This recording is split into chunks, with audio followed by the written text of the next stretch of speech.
WGBH, Boston, presenta, en asociación con el Museo de Arte Metropolitano, un proyecto de Annenberg CPB.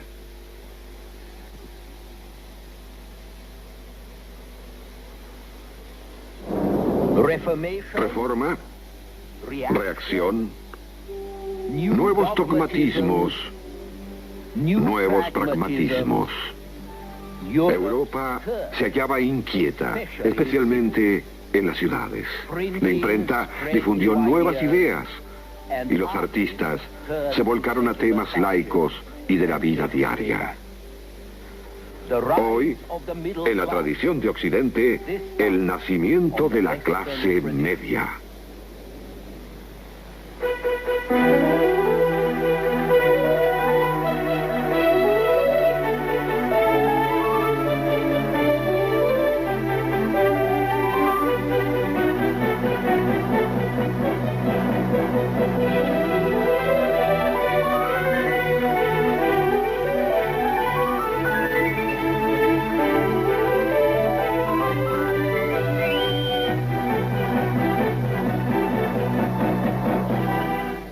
La tradición de Occidente. Y ahora el profesor Eugene Weber de la Universidad de Los Ángeles en su viaje a través de la historia de la civilización occidental. En nuestro programa anterior, comenzamos a explorar los grandes cambios políticos y religiosos del siglo XVI, que marchaban mano a mano con las actividades urbanas y el nacimiento de grupos sociales urbanos que hoy denominamos burgueses. La mayoría de estos ciudadanos no fueron ni aventureros inescrupulosos, ni cazafortunas, ni nuevos ricos surgidos de la nada mediante fraudes o especulaciones. Había algunos de esa clase, claro, pero en general, al burgués no le preocupaba solo el lucro. Muchos progresaron trabajando ardua y pacientemente y tenían cierta seriedad, cierta necesidad de respeto a la moralidad y al conocimiento que les hizo acumular libros sobre la vida de los santos. Y consagrar la mitad del tiempo a invocar a Dios y a los santos y a efectuar donaciones para causas religiosas. Y a veces los indujo a retirarse a temprana edad para dedicar su tiempo a estudiar y orar. Los burgueses eran también realistas en un mundo difícil, pero su realismo no excluía un fuerte sentido del deber y una fuerte necesidad de seguridad y confort. La cuestión era entonces ¿qué tipo de seguridad? Porque a medida que se desmoronaba el orden medieval, las viejas seguridades no bastaban ya.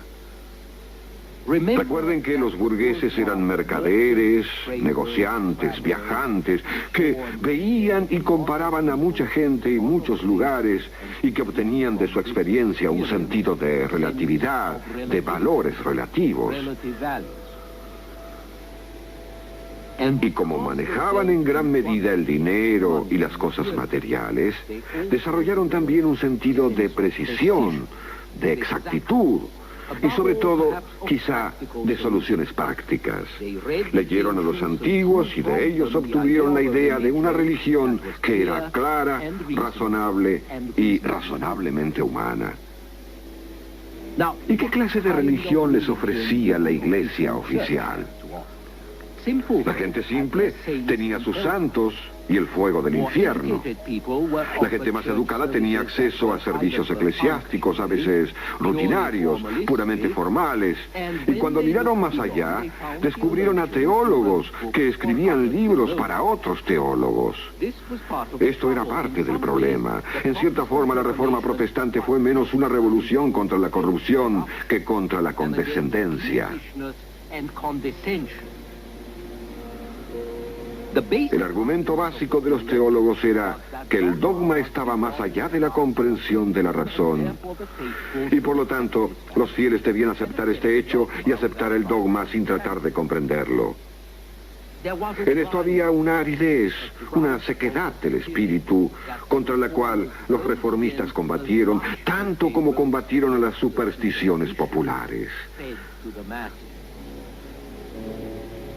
When Luther said, Juristen böse Christen, Cuando Lutero dijo Juristen böse Christen, los abogados son malos cristianos, estaba aludiendo a una especie de esterilidad religiosa en la Iglesia, formalizada y legalizada.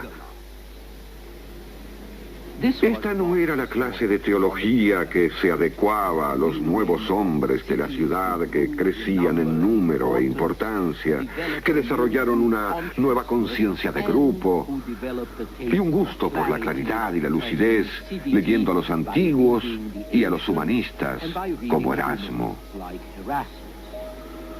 Así que, fatalmente, se produciría una colisión entre las aspiraciones de la burguesía, que deseaba reconciliar sus actos y su fe, y el status quo de una iglesia anacrónica. No deseo dar una explicación demasiado mezquina, jamás podría valorarse ninguna interpretación individual, y no hay una relación exclusiva entre la reforma y el nacimiento de la burguesía. En cierto aspecto, la burguesía del siglo XVI no era el grupo social dominante que luego fue en el siglo XIX. Los campesinos y los nobles también estaban bastante enfermos espiritualmente y descontentos. Pero la Iglesia siempre tuvo que lidiar con los herejes, o con los herejes en potencia, casi siempre preocupada por acercar a la gente a la salvación y a Dios. Siempre se las componía para manejar a los herejes, convirtiéndolos o quemándolos. Y esta vez, la Iglesia había perdido su contacto. Y si ello ocurrió, fue, al menos en parte, debido a este espíritu burgués del que les hablé.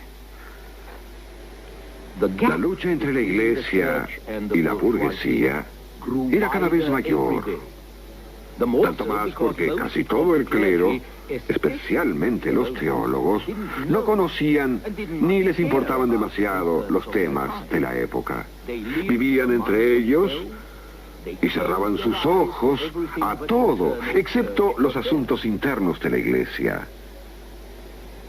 Y la clerecía, que sí comprendía que a la Iglesia le hacía falta un cambio, pensaba que podía salvar la religión simplemente reformando al clero y la maquinaria de la Iglesia. Una especie de purga del partido, mejorar la educación del clero, reformar su disciplina y todo saldría bien. Quizás el clero tenía razón, pero creo que no midió las consecuencias. El momento en que la lucha de la reforma realmente parece haber comenzado, que es la consecuencia de la autoridad.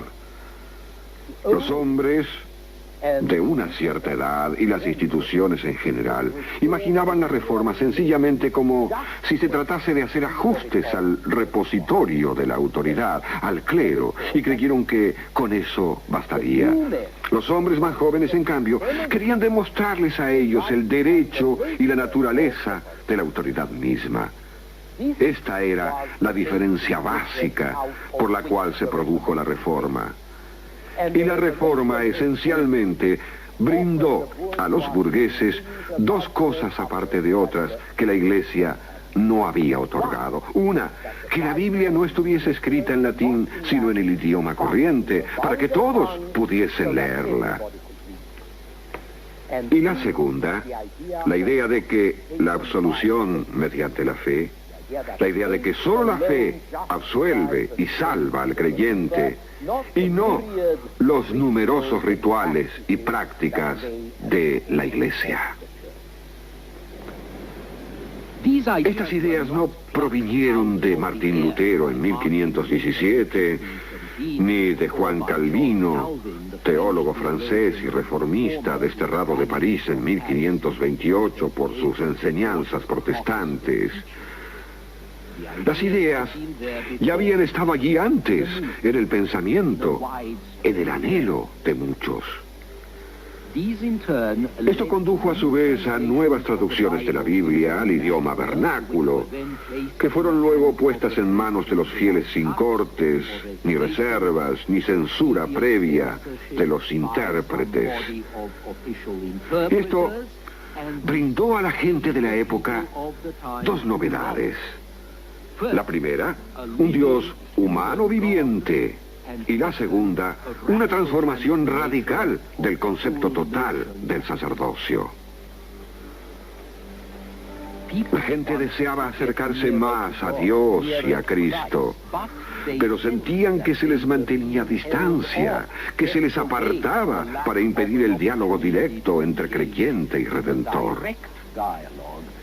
Este diálogo directo se facilitaría, no obstante, si la Biblia estuviese escrita en el idioma de uno.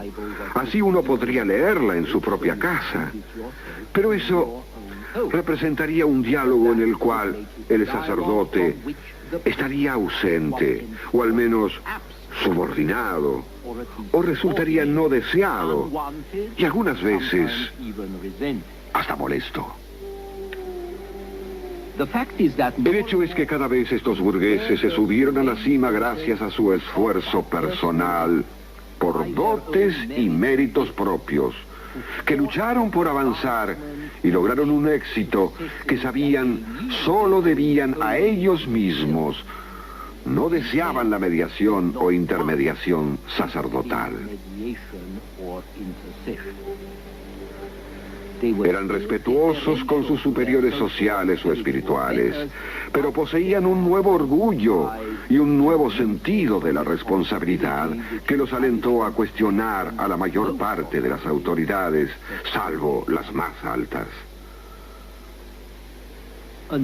Otra evolución surgida del espíritu burgués de la época fue la nueva glorificación del trabajo manual.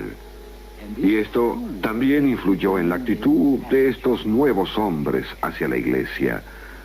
Durante cientos y miles de años, el ideal del hombre había sido una especie de holganza improductiva que solo se abandonaba con fines destructivos o formales o rituales. La mayoría se ganaba la vida con el sudor de su frente, pero porque no había otro camino. Trabajar era una cosa vulgar. La misma Iglesia colocó las plegarias y la meditación por sobre el trabajo y otras actividades del mundo. El mismo cristianismo emplazó su criterio. Pero en el siglo XVI, los católicos como Rabelais y los protestantes como Calvino comenzaron a cantar otra tonada cuya letra decía: el que no trabaja no merece comer. Veían muy poca religiosidad en esa vida inútil de los monjes que oraban, pero no contribuían a nada concreto en bienestar de sus compañeros. Así que ahora los monjes y sacerdotes eran considerados parásitos que eludían las responsabilidades del mundo y que no hacían ningún bien a nadie, y menos a sí mismos. Más aún, los monjes y sacerdotes no eran necesarios. Si uno tenía su Biblia y podía leerla, uno contaba con el Dios eterno, por un lado. Y por otro lado, el creyente podía recibir el mensaje de Dios sin ningún intermediario, directamente de las Escrituras, que, bastante literalmente, son la palabra de Dios.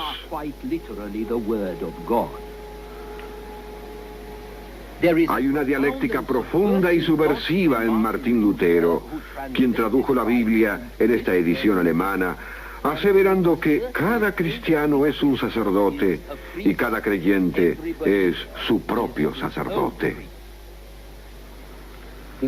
Otro importante obsequio que la Reforma brindó a la burguesía fue la idea de que la sola fe justifica y salva al creyente.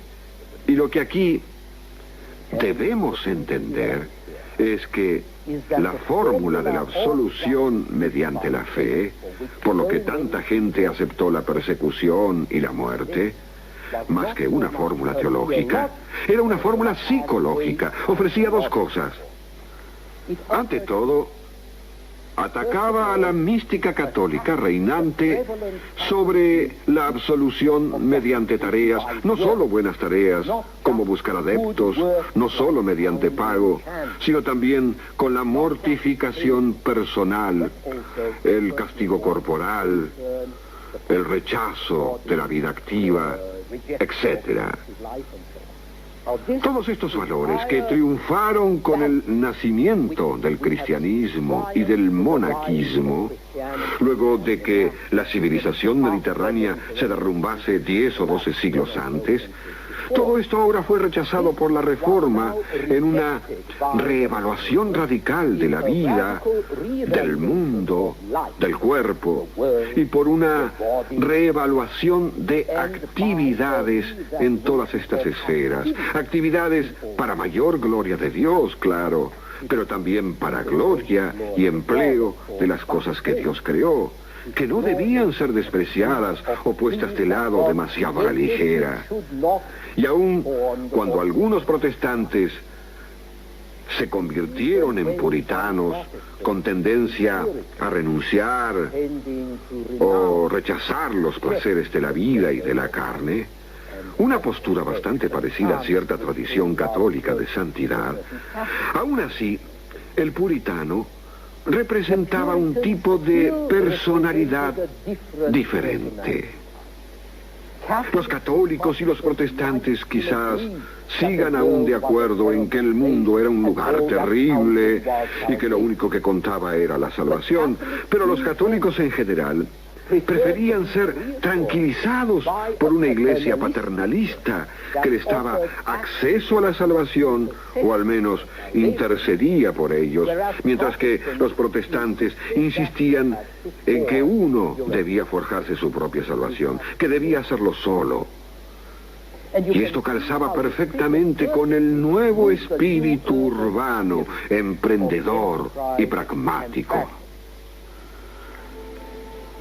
La absolución mediante la fe abolió también ese terrible temor a morir inconfeso, sin la absolución de un sacerdote por todos los pecados que ponían en peligro la propia salvación. Y abolió el culto a los difuntos, todas las plegarias y prácticas que estaban en el corazón de la sensibilidad cristiana, como también en muchas otras religiones. De manera que en las nuevas sociedades protestantes, las misas y las capillas y todas las actividades y monumentos que habían extraído dinero del consumo y la inversión secular, todo esto llegó a su término.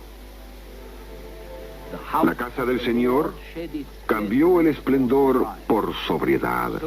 Esa sobriedad que se ajustaba al temperamento justamente sobrio y serio de los burgueses, banqueros y hombres de letras que admiraban a Lutero por atreverse a enfrentar al mismo emperador y a insistir en su derecho a obedecer a su propio juicio y a su propia conciencia. Después de todo, los burgueses también querían defender su libertad de conciencia y su independencia. Y los reformistas como Lutero fomentaban esto. Ellos les decían a los cristianos que tratasen con Dios directamente, sin la mediación de los sacerdotes, que se olvidaran de los santos y de las reliquias y de cualquier tipo de interferencia en la crucial cuestión de la salvación, que abrieran la Biblia y leyeran solos, sin intermediación de un intérprete religioso. Y en todo esto, la imprenta representó un factor importante, porque brindó la Biblia a cristianos de una nueva moral, y además porque la publicidad visual de las pinturas y esculturas de la Iglesia las hizo parecer innecesarias y superfluas. Los protestantes podían permitirse ser iconoclastas, ya que eran la gente del libro, y el protestantismo era una religión del libro. Así que las artes visuales de los protestantes se enfocarían no en temas religiosos, sino laicos, sobre la vida diaria, paisajes y retratos.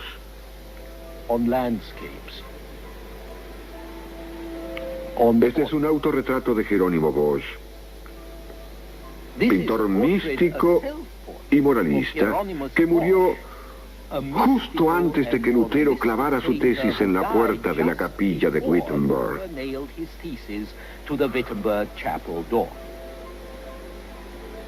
Los cuadros de Bosch son pavorosos, como alucinaciones grotescas, pesadillas de la tentación, la caída, el castigo en un mundo profundamente corrupto. En las obras de Bosch no hay espacio para la gente normal y sin problemas, o al menos su gente extraordinariamente corriente existe solo en términos de categorías espirituales como la tentación, la condena o la salvación.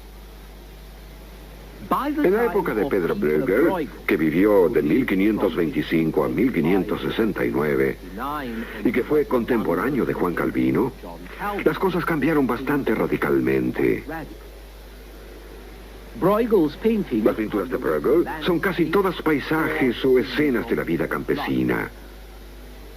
Estaba influido por Bosch como casi todos los pintores septentrionales de la época, pero Bruegel era un humanista, era didáctico, moralizador y con frecuencia grotesco. Pero donde Bosch era catastrófico, Bruegel era satírico. Era tan cristiano como Bosch, y a su modo era apasionado, pero sus ideas religiosas eran ideas con sentido común, racionales, éticas. Censuraba la avaricia y la codicia, ridiculizaba la presunción y parodiaba las ceremonias, incluso las ceremonias religiosas. Bruegel se interesaba en la naturaleza y en la gente real. En verdad, en la gente muy corriente, campesinos, gente pobre, que antes, a duras penas, llamaban la atención de nadie. No suavizaba, ni glorificaba, ni poetizaba a esta gente, a las cuales pintaba con verrugas, y se convirtió en el primer pintor moderno y en ejemplo de su época.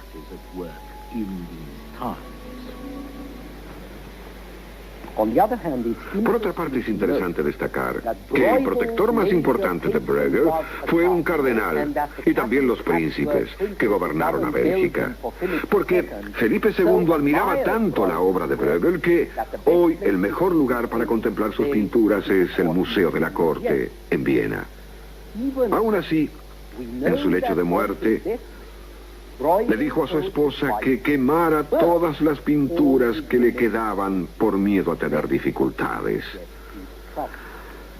Hasta un artista con importantes protectores tenía motivos para preocuparse. Y debemos tener esto en cuenta cuando pensamos en la contraofensiva católica, la contrarreforma, que se dedicó a limpiar y a reformar a la Iglesia, pero también a combatir y a derrotar al enemigo protestante. En 1545, un concilio eclesiástico, el Concilio de Trento, reafirmó la autoridad de la Iglesia tradicional y de la jerarquía eclesiástica. La Inquisición, tribunal especial para identificar y castigar la herejía, fue también restaurado, y lo primero que hizo fue atacar a la prensa.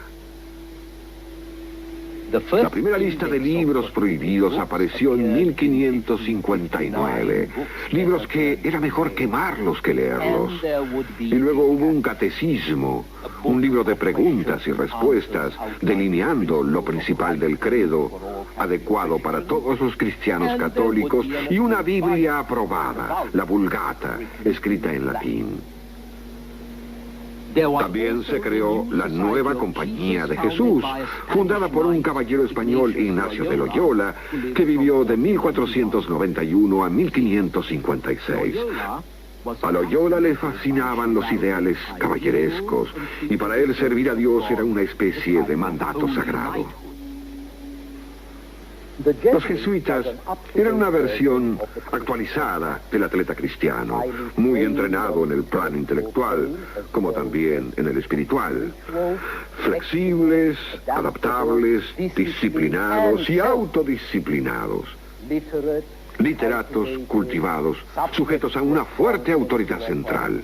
Los jesuitas estaban preparados para competir con los protestantes en el frente educativo, en empresas misioneras y en el fervor religioso. Y sus logros en todos estos roles serían bastante notables. Así que la Contrarreforma era una fuerza muy poderosa y las líneas de batalla estaban trazadas. Pero a partir de este momento surgió la elección en la cultura occidental y la competencia. Habría batallas de libros y de soldados, tres de los grandes elementos de la civilización de Occidente, la pólvora, la imprenta y la religión protestante, se habían reunido. Y entonces, en el próximo programa, veremos cuán explosiva resultó esta mezcla.